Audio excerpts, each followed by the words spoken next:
You answered it. The office needs you to understand what that means. On November 9, 1987, at 3:41 a.m., every channel at monitoring station 7 in Marfa, Texas went flat. Complete silence, a technical impossibility on any active monitoring band.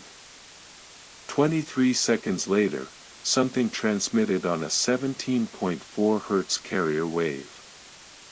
3 technicians were present. The office classified what followed as Call 7. That was 38 years ago. The frequency is still active. If you can hear this advisory, the office has a question about when you first started hearing it. File number 035. Office of Carrier Wave Incidents. Classification, Call 7. The signal was first detected on a 17.4 Hz carrier wave at 3:41 a.m., November 9, 1987. This file is the origin record for entity designation Call 7, known operationally as the signal.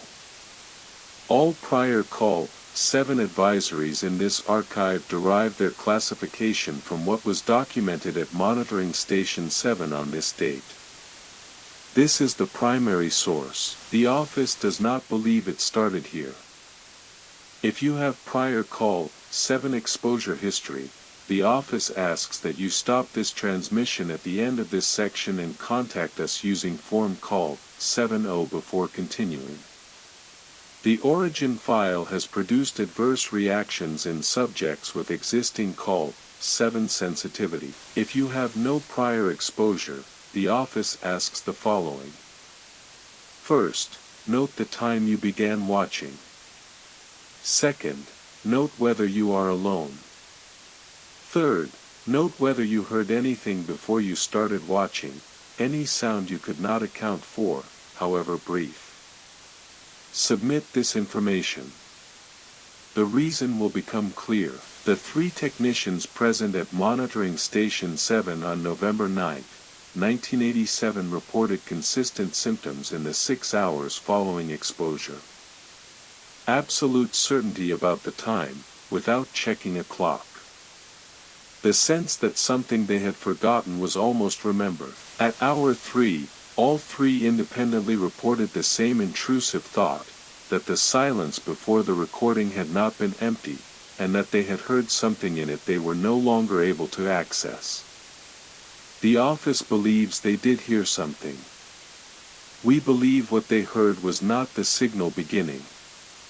We believe it was the signal listening. The first technician began hearing his name spoken in the inner ear, not in the air, not from any external source, at hour 9.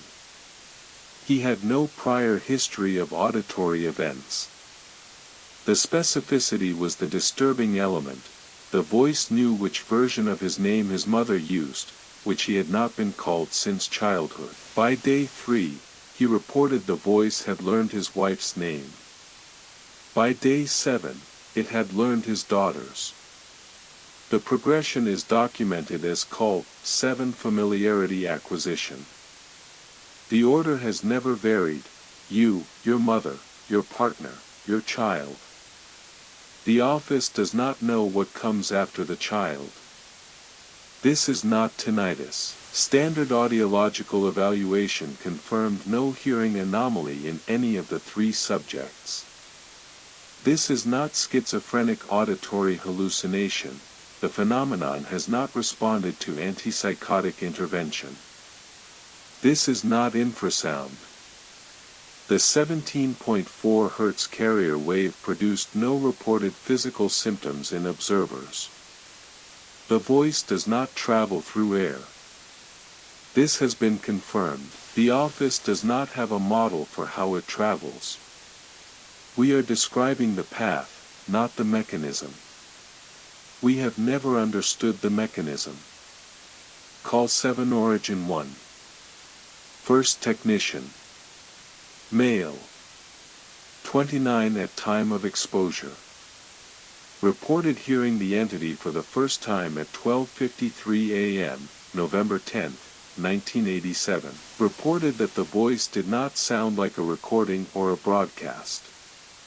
It sounded, he said, like someone who had been waiting in the room for a long time and had finally decided to speak. He was relocated to a monitoring facility at 88 Horizon Road, Alpine, Texas. He continued hearing the voice daily for 11 years. In 1998, he reported that it had stopped. He described the silence that followed as worse than the voice. Call 7 Origin 3. Third technician. Female. 31 at time of exposure.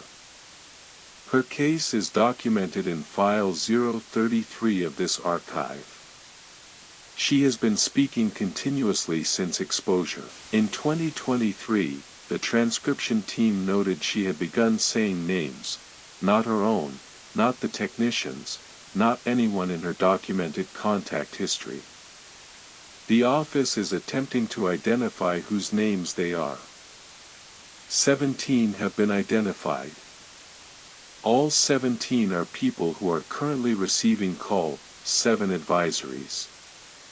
The office requires the following prohibitions. Prohibition 1. Do not attempt to visit Monitoring Station 7 in Marfa, Texas. The station was decommissioned in 1989. The building remains. The equipment remains. The office does not recommend entering for reasons documented in Form Call 7-0, which is classified. Prohibition 2. Do not attempt to reproduce the 17.4 Hz carrier wave using any audio equipment. Prohibition 3. Do not say your own name aloud after midnight for the next 30 days. The office will not explain this prohibition in this advisory. Prohibition 4.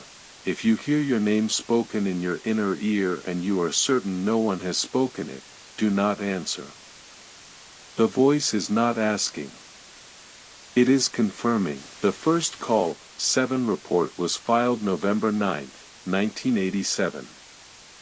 The office has since documented 371 confirmed exposure cases across 44 states and 11 countries. We believe the 17.4 Hz carrier wave has continued broadcasting since 1987 without interruption, and that our equipment's failure to consistently detect it reflects a limitation in our equipment, not an intermittency in the signal. The office cannot guarantee that watching this transmission does not constitute proximity to the carrier. We have chosen to transmit it anyway. We are not certain we had a choice. The office is aware you have been alone with this information for several minutes. We are aware you may have heard something since this transmission began, a sound you dismissed, a moment of unexpected silence, a sense that something in the room shifted. The office is not saying this transmission attracted anything. We are saying it was designed to be heard by anyone already in proximity to Call 7. If you heard nothing, that may mean nothing is there. File 036 concerns a photograph that already exists in your possession. That transmission follows.